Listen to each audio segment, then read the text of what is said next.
Hello dear students, आप सबका आज की इस वीडियो क्लास में वेलकम है, स्वागत है। पिछली वीडियो से हम लोगों ने डिस्कस किया है टेंस के बारे में और हमने इंडेफिनिट टेंस को डिस्कस कर लिया है। इंडेफिनिट टेंस क्या है, इंडेफिनिट उसे क्यों कहा गया है, इसके बारे में हमको मालूम जानकारी हो चुकी है कि इंडेफिनिट टेंस उसे क्यों कहते हैं। जैसे कि एक बार मैं फिर अब रिपीट कर देता हूँ, जब इंडेफिनिट का नाम आ गया है। इंडेफिनिट उसको इसलिए कहते हैं क्योंकि डेफिनिट के माने हम लोग ये समझते हैं कि निश्चित होता है, पक्का जिसको कहते हैं। और जब इनडेफिनिट हो गया यानी वो पक्का नहीं है, यानी एक्शन जो सब्जेक्ट से द्वारा होता है, जो एक्शन सब्जेक्ट करता है, कार्य करता है, वर्क करता है, वो कंप्लीट नहीं होता है और ना ही इनकम्प्लीट का उसमें मेंशन होता है। इसीलिए उसे हम क्या कहे हैं, इनडेफिनिट कह देते हैं। आज हम देखते हैं कि हम कॉन्टिन्यूअस को स्टडी करेंगे।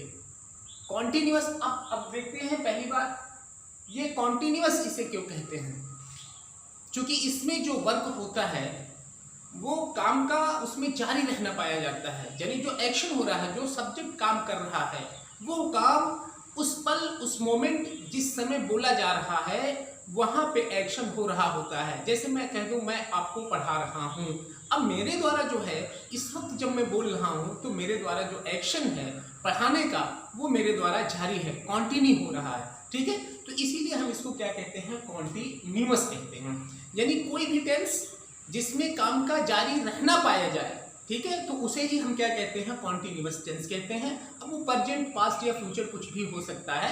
ये तो हमारा टेंस बताएगा कि मैं कहाँ पर हूँ, प्रेजेंट में हूँ या पास्ट में हूँ या फ्यूचर में हूँ, क्योंकि टेंस के माने क्या होता है, समय होता है। ठीक है, तो हम जो स्टडी करेंगे वो करेंगे प्रेजेंट कॉन्टिन्यूअस टेंस को स्टडी करते हैं। स्टूडेंट्स, इसकी जो पहचान होती है वो ये होती है कि उस हिंदी वाक्य के अंत में यानी वर्ब क्रिया के साथ रहा है, रही है, रहे हैं, रहा हूं या रहे हो नामक शब्द ऐड होगा, जुड़ा होगा, तो तुरंत हम कह देंगे कि ये प्रेजेंट कॉन्टिन्यूअस टेंस है। बस इतना ही आपको सीखना है। रहा है, रही है, रहे हैं, रहा हूं, यदि ये वर्ब के साथ जुड़े हैं तो वो प्रेजेंट कॉन्टिन्यूअस टेंस है। क्लियर है बात।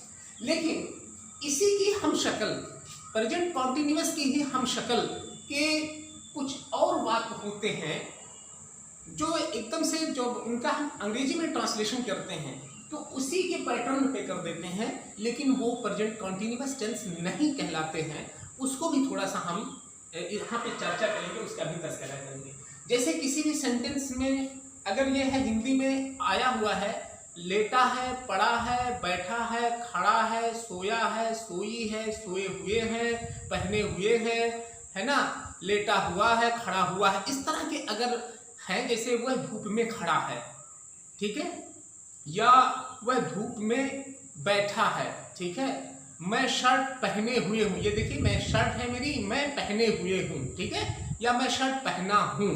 तो ये जो है इस तरह के अगर वाक्य आपको मिलते हैं तो ट्रांसलेशन तो आप इसी के बिहाफ पे करेंगे, मतलब पैटर्न बिल्कुल मिलता जुलता ऐसे ही होगा, उसकी शक्ल ऐसे ही हो गई। लेकिन ये चूंकि ये प्रेजेंट कॉन्टिन्यूअस टेंस नहीं आते हैं, ये तो सिंपल सेंटेंस के फार्मूले पे चले जाते हैं।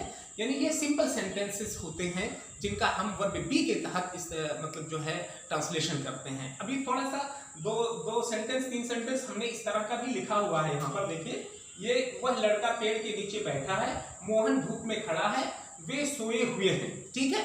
तो ये किस तरह का होता है, उसका भी ट्रांसलेशन इसी तरह से बनेगा। यानी शक्ल इनकी और इन तीनों की सेम होगी, एक जैसी होगी, लेकिन ये तीनों हमारे क्या होंगे, प्रेजेंट कॉन्टिन्यूअस के एग्जाम्पल हैं, लेकिन ये तीनों हमारे प्रेजेंट कॉन्टिन्यूअस के तहत नहीं आएंगे, ठीक है। लेकिन जब आप इसका ट्रांसलेशन करोगे तो ये क्या होगा, इनकी जो शक्ल होगी एक जैसी होगी। अब आइए देखते हैं कि इसका रूल्स क्या है ट्रांसलेशन करने का, इसको भी देखते हैं हम। अफर्मेटिव सेंटेंस अगर है तो सबसे पहले हम सब्जेक्ट को लिखते हैं और इसकी जो हेल्पिंग वर्ब है इज, आई एम, आर, यहाँ पे कॉन्टिन्यूअस में, प्रेजेंट कॉन्टिन्यूअस में 3 हेल्पिंग वर्ब आती है, वो है इज, आई एम, आर। उन तीनों में से कोई एक लिखी जाएगी, फिर वर्ब की फर्स्ट फॉर्म लिखेंगे और उसी फर्स्ट फॉर्म में हम आईएनजी जोड़ देते हैं और फिर उसके बाद क्या करते हैं, ऑब्जेक्ट को लिखते हैं। ये रूल्स है। कैसा रूल्स है, अफर्मेटिव सेंटेंस का। नेगेटिव सेंटेंस का रूल्स क्या है, सब्जेक्ट लिखते हैं, इज एम आर लिखते हैं और यही इज एम आर जो हेल्पिंग वर्ब है उसके तुरंत बाद हम नॉट लिखते हैं। फिर फर्स्ट फॉर्म में आईएनजी और उसके बाद ऑब्जेक्ट। इंट्रोगेटिव है तो डब्ल्यूएच फैमिली का कोई वर्ड है तो सबसे पहले उसको, अदरवाइज हम इज एम आर से शुरुआत कर देंगे या डब्ल्यूएच फैमिली का वर्ड है लिखेंगे उसको, फिर उसके बाद इज एम आर लिखेंगे, सब्जेक्ट लिखेंगे। और अगर इंट्रोगेटिव नेगेटिव है यही सब्जेक्ट के बाद हम क्या लिख देंगे, नॉट को भी लिख दें। वर्ब की फर्स्ट फॉर्म में आईएनजी और ऑब्जेक्ट होता है, ठीक है। क्योंकि यहाँ पे तीन हमारी हेल्पिंग वर्ब है, वो है इज एम आर, तो इनका आपस में बंटवारा हुआ है। ऐसा नहीं है कि किसी भी सब्जेक्ट के साथ हम किसी भी हेल्पिंग वर्ब को लिख दें, ऐसा नहीं हो सकता है। देखिए इज का यूज हम कहाँ करते हैं, अगर हमारा सिंगुलर पर्सन का नाउन है उसके साथ, या सिंगुलर थर्ड पर्सन का प्रोनाउन है। सिंगुलर थर्ड पर्सन जैसे ये ही शी इट, ये हमारे थर्ड पर्सन के सिंगुलर नंबर के प्रोनाउन है, ठीक है। आप कहोगे दे भी तो थर्ड पर्सन का प्रोनाउन है, जी दे भी थर्ड पर्सन का प्रोनाउन है, लेकिन दे प्लूरल नंबर में है, ठीक है। तो सिंगुलर पर्सन में, और एम का यूज सिर्फ आई सब्जेक्ट अगर है तो हम एम का यूज करते हैं। आर का यूज होता है वी यू दे, ये प्रोनाउन है, और बाकी प्लूरल नंबर का अगर कोई भी मतलब जो है प्रोनाउंस है प्लूरल नंबर्स में आ जाते हैं, ठीक है। नाउन्स अगर आ जाते हैं प्लूरल नंबर्स के तो उनके साथ भी हम क्या करते हैं, आर का यूज करते हैं। तो आइए हम सबसे पहला ट्रांसलेशन करते हैं। मैं स्कूल जा रहा हूँ, बहुत आसान है। आई, सबसे पहले तो हम आई लिखेंगे सब्जेक्ट, और फिर हूँ जो लास्ट में बता रहा है, जिसके साथ हूँ बताया कि मैं प्रेजेंट हूँ, उसके साथ रहा जुड़ा कि मैं कॉन्टिन्यूअस हूँ, और इस रहा के साथ हमारी वर्ब जुड़ी है वो। तो हम लिखेंगे, क्या लिखेंगे, आई के साथ हम क्या लिखते हैं, एम को लिखते हैं। यहाँ पे रूल्स है कि आई अगर हमारा सब्जेक्ट है तो हम एम का यूज करेंगे। तो यहाँ हमने लिख दिया एम, आई एम। अब वो हमारा जो है फर्स्ट फॉर्म है जाना, इसी में हमको क्या जोड़ना है, आईएनजी जोड़ना है, आई एम गोइंग। अब फिर उसके बाद टू क्या लिखेंगे, स्कूल जो हमारा ऑब्जेक्ट है उसको लिख देंगे। ये हो गया हमारा translation, I am going to school. बहुत आसान है, बहुत इजी है ट्रांसलेशन करना। इसी के बाद अगर आपको इसकी नेगेटिव बनानी है, मैं स्कूल नहीं जा रहा हूँ, तो अगर उस तरह से करना है तो आई को आप लिखोगे, एम को लिखोगे, और यही एम के बाद जो है जो आपकी हेल्पिंग वर्ब है यही आपको नॉट लिख देना है। आपने नॉट लिख दिया और बाकी सबको क्या करना, सेम ऐसे उतार लेना, ठीक है। इसी की अगर आपको इंट्रोगेटिव बनाना है, क्या मैं स्कूल जा रहा हूं कर दिया आपने, क्या मैं स्कूल जा रहा हूं, तो ये एम जो है इसको आप सबसे पहले लिख दो, I am I going to school, ये होगा आपका इंट्रोगेटिव, ठीक है। आप इसको दूसरी तरह से कह दो, मैं स्कूल क्यों जा रहा हूं, ठीक है। यहां पूछ लो सवाल, क्यों जा रहा हूं, तो ये क्या हो जाएगा, अब यहाँ पे आपको क्या जोड़ देना है, शुरुआती दौर में भाई am I going to school, ये हो जाएगा, ठीक है। इस तरह से आपका अफर्मेटिव, नेगेटिव और इंट्रोगेटिव के दोनों का स्ट्रक्चर है, क्या और क्यों वाले। जब बीच में है या आरंभ में है तो दोनों का हो गया। बिल्ली चूहों के पीछे भाग रही है, ये बहुत ही इंटरेस्टिंग एग्जाम्पल है। अक्सर आप लोग गाँव में देखते हैं कि चूहे वगैरह ज्यादा रहते हैं, शहरों में भी चूहे रहते हैं, हर जगह रहते हैं। तो बिल्ली क्या करती है, चूहों का शिकार करती है। अगर उसके पीछे भाग रही है तो हम क्या करते हैं, देखिए यहाँ पे काम कौन कर रहा है, बिल्ली कर रही है, ठीक है।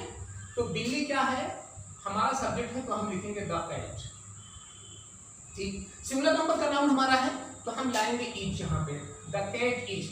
भागना की अंग्रेजी क्या होती है, दौड़ना या भागना एक ही बात है, तो क्या करेंगे, रन, ठीक है। हमारी फर्स्ट फॉर्म क्या होती है, उसकी रन होती है, तो हमने लिखा रन।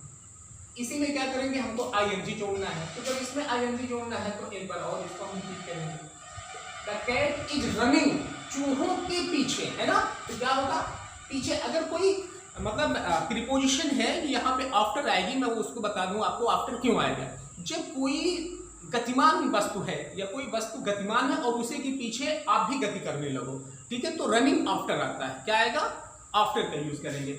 जैसे बिल्ली के पीछे आदमी दौड़े, कुत्ते दौड़े, है कि नहीं है। जैसे मुर्गी अगर पकड़ लेती है बिल्ली तो उसके पीछे पीछे क्या करते हैं लोग, दौड़ने लगते हैं उसको मतलब छीनने के लिए। तो ऐसी कंडीशन में रनिंग जब है, पोजीशन में है, कोई वस्तु गतिमान अवस्था में है और जमीन पे ही गति कर रही है, दौड़ रही है, उसके पीछे पीछे आप भी दौड़ रहे हो, तो क्या होगा, उसकी अंग्रेजी उसके लिए जो है आफ्टर की पोजीशन आती है। क्लियर हुआ, the cat is running after,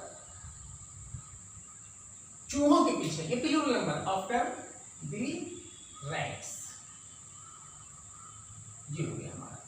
इसको अगर आपको करना है नहीं, यानी बिल्ली चूहों के पीछे नहीं भाग रही है, तो यहाँ पे आप क्या कर दोगे, यहीं पे आपका क्या आ जाएगा, नॉट आ जाएगा और बाकी सब उसी समान हो जाएगा।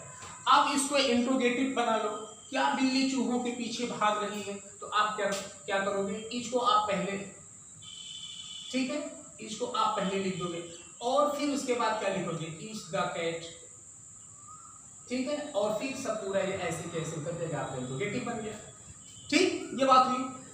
दूसरा एग्जाम्पल है, कुछ लड़के एक तालाब के पास खेल रहे हैं। देखिए रहे हैं जो बताया है, खेल रहे हैं, यानी जो हमारी वर्ब है खेलना, ठीक है, इसी के साथ रहे नामक शब्द जुड़ा है, ठीक है।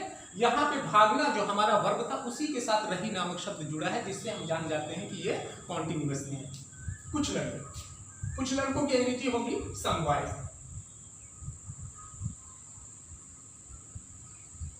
सम बॉयज आर हमारी आएगी, अपनी बार बार आएगी, हेल्पिंग वर्ब जो हम लाएंगे आर लाएंगे, क्योंकि ये क्या है, प्लूरल नंबर में। सम बॉयज आर प्लेइंग, कहां खेल रहे, सम बॉयज आर प्लेइंग, ठीक है, इधर से आएंगे पास की अंग्रेजी क्या होती है, नियर, कहां पे, तालाब के नियर ए पॉन्ड मींस क्या होता है, तालाब। इसी के इंट्रोगेटिव और नेगेटिव भी बना लेंगे। यहाँ पे आर नॉट अगर हो गया तो वो नेगेटिव हो गया। अब आर को पहले लाए, are some boys playing near a pond, तो ये क्या बन जाएगा, हमारा इंट्रोगेटिव बन जाएगा, ठीक है। अब तो हम ये हो गया हमारा। अब हम देख रहे हैं कि किस तरह से ये हमारा कॉन्टिन्यूअस था और कुछ इसी से मिलते हुए जिसका ट्रांसलेशन हम इसी तरह से करते हैं, उनके भी हम थोड़ा सा अंग्रेजी देखते हैं। वे सोए हुए हैं, ठीक है, देखिए वे सोए हुए हैं अगर कहा गया, कुछ लोग हैं जो सो रहे हैं, सोए हुए हैं, कंडीशन क्या है, वो सोए हुए हैं, बेड पे लेटे हैं, अपना चल रहा है या लेटा है या सोया है।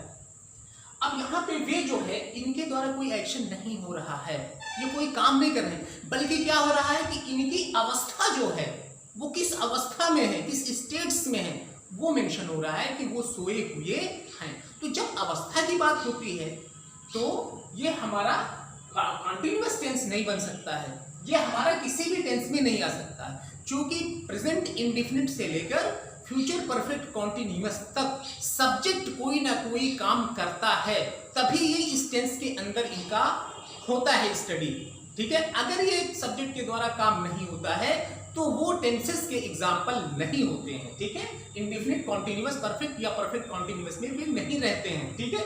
जैसे वे सोए हुए इनकी अवस्था है, आपको वो लड़का पेड़ के नीचे बैठा है, वो बैठा कोई काम नहीं कर रहा है वो, ठीक है, बल्कि उसकी अवस्था है कि वो पेड़ के नीचे बैठा है या बैठा हुआ है, दोनों कह सकते हो, कुछ भी हो, या हुआ है इसके साथ जुड़ा हुआ है या ना जुड़ा हुआ, तब भी वही बात होती है। मोहन धूप में खड़ा है, ठीक है, मोहन धूप में खड़ा है, कोई काम मोहन नहीं कर रहा वहां पे, बल्कि वो किस अवस्था में ये बता दिया गया है कि खड़े है ना, स्टैंडिंग पोजीशन में वो है, ठीक है। समझ में आ रहा है कि नहीं आ रहा। तो इस तरह का भी ट्रांसलेशन हम देखते हैं, आज ही इसको स्टडी कर लेते हैं, क्योंकि कंफ्यूजन ना हो कि आप उसकी शक्ल को देखते हुए आप कहते हो कि ये भी क्या है, इंग्लिश में अगर लिखा हुआ है तो आप कहते हो कि ये प्रेजेंट कॉन्टिन्यूअस टेंस है। वे सोए हुए हैं, वे को हम अंग्रेजी में कहते हैं दे। अब वर्ब बी के तहत जब हम स्टडी किए हैं, एच एम आर का यूज किए हैं, ठीक है, तो वहां पे हमने क्या कहा था कि सब्जेक्ट लिखते हैं, फिर एच एम आर में से कोई भी लिखते हैं, ठीक है। फिर प्लूरल नंबर है तो क्या आएगा, दे के साथ आर का यूज हम करेंगे, दे आर, ठीक। अब यहाँ पे दे आर जब हमारा हो गया तो अब अवस्था क्या है उसकी, सोना, तो सोना की अंग्रेजी क्या होती है, स्लीप होती है, ठीक। तो दे आर स्लीप नहीं हो सकता है, क्योंकि ये रूल्स है कि अगर हमारा लिंकिंग वर्ब के बाद, ठीक है, कोई वर्ब आने की जरूरत पड़ती है तो वो अपनी जीरेंडियल फॉर्म में होती है। किस फॉर्म में होती है, जीरेंडियल फॉर्म में होती है, यानी वो आईएनजी फॉर्म में ही रहेगी। तो इसलिए हमको यहाँ क्या करना पड़ेगा, आईएनजी जोड़ना पड़ेगा। क्या जोड़ना पड़ेगा, आईएनजी। ये समझ में आ रहा है, ये बहुत इंटरेस्टिंग है कि आपकी इस बारीकी को नोट करो आप लोग। दे आर स्लीपिंग, अगर यहाँ पे ये, अब इसका ट्रांसलेशन हम यूं भी कह सकते हैं, वे सो रहे हैं, वे सो रहे। अब यहां पे ये क्या है, वे सो रहे हैं, ठीक है। अगर इस तरह से हो गया है तो, अगर इस तरह से है तो वही क्या होता है, कॉन्टिन्यूअस भी है और वही क्या है, कॉन्टिन्यूअस नहीं भी हो जाता है। जैसे मैं शर्ट पहने हुए हूं, ठीक है, अब शर्ट को निकाल, अब मैं इसको पहनने लगूं, मैं शर्ट पहन रहा हूं अगर आ गया तो ये कॉन्टिन्यूअस बन गया, ठीक है। और लेकिन मैं शर्ट पहने हुए हूं, तो दोनों का जब अंग्रेजी में ट्रांसलेशन होगा तो दोनों की शक्ल एक जैसी होगी। यहां पे आपको सेंस को निकालना है। क्या करना है? सेंस निकालना है कि वो सब्जेक्ट एक्शन कर रहा है या नहीं कर रहा है, ठीक है। अगर सब्जेक्ट के द्वारा एक्शन हो रहा है वर्तमान में, ठीक है, उस मोमेंट में जिस समय कहा गया है तो वो कॉन्टिन्यूअस है। अदरवाइज वो अवस्था को अगर स्टेट्स को मेंशन करता है तो वो कॉन्टिन्यूअस टेंस के अंदर नहीं आएगा। वो लड़का, आपने देखा वो लड़का पेड़ के नीचे बैठा हुआ, देखिए उस जिस लड़के की बात हो रही है उसके द्वारा कोई काम नहीं हो रहा है, बल्कि क्या हो रहा है, उसकी अवस्था को मेंशन किया गया है कि वो पेड़ के नीचे बैठा है, ठीक है। तो हम लिखेंगे, इसका ट्रांसलेशन करेंगे, वो लड़का जो हमारा सब्जेक्ट है, तो लिखेंगे दैट बॉय। क्या लिखेंगे हम? दैट बॉय हमारा सिंगुलर नंबर का यहां पे हमारा है, तो हम लिखेंगे इज। दैट बॉय इज, ठीक है। स्टेट्स, बैठा की अंग्रेजी क्या होती है? सीट। एक बार फिर हम वही बताएंगे कि इज के बाद अगर हमें वर्ब आती है तो वो अपने जिरेंडियल फॉर्म में आती है, इसलिए इसकी शक्ल कैसी हो जाती है? कॉन्टिन्यूअस वाली हो जाती है। सिटिंग अंडर द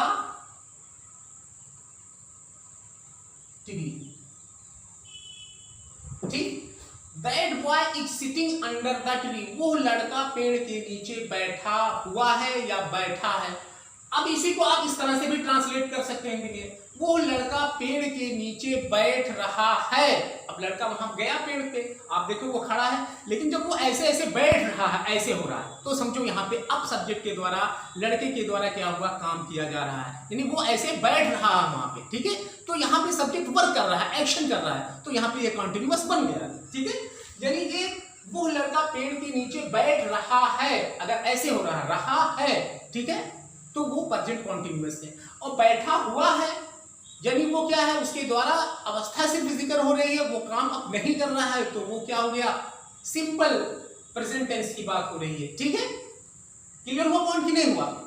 मोहन धूप में खड़ा है, एक बार देखिए, मोहन धूप में खड़ा है, तो हम क्या लिखेंगे? इसका मोहन लिखेंगे। सब्जेक्ट सबसे पहले लिखेंगे मोहन, सिंगुलर नंबर है इच। खड़ा होने को क्या कहते हैं? स्टैंड, ये इसकी वर्ब है।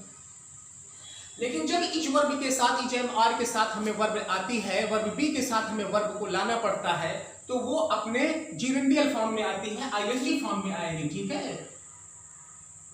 स्टैंडिंग हो जाएगा, मोहन इज स्टैंडिंग। अब आप कहोगे मोहन हमारा सब्जेक्ट है, इज हमारी हेल्पिंग वर्ब है, वर्ब की फर्स्ट फॉर्म में आईएनजी है, हमारा ये क्या है? प्रेजेंट कॉन्टिन्यूअस टेंस है, बिल्कुल है, मैं मानता हूं। लेकिन अगर आप यूं कहो कि मोहन धूप है, मोहन खड़ा है, अगर आपने कह दिया तो ये प्रेजेंट कॉन्टिन्यूअस नहीं है।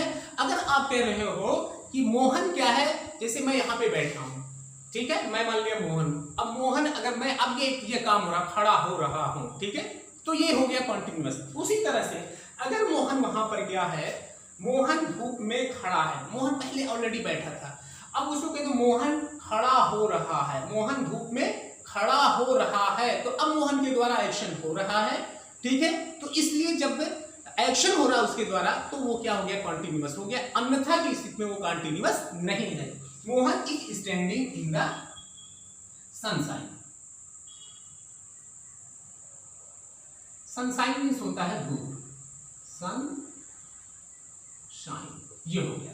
मोहन धूप में खड़ा है, Mohan is standing in the sunshine. अगर इसी को अगर इस तरह से मोहन धूप में खड़ा हो रहा है कहो, ये हिंदी में अगर होता है यहाँ पे मोहन धूप में खड़ा हो रहा है, तब भी यही ट्रांसलेशन होता, तो उस समय वो क्या होता?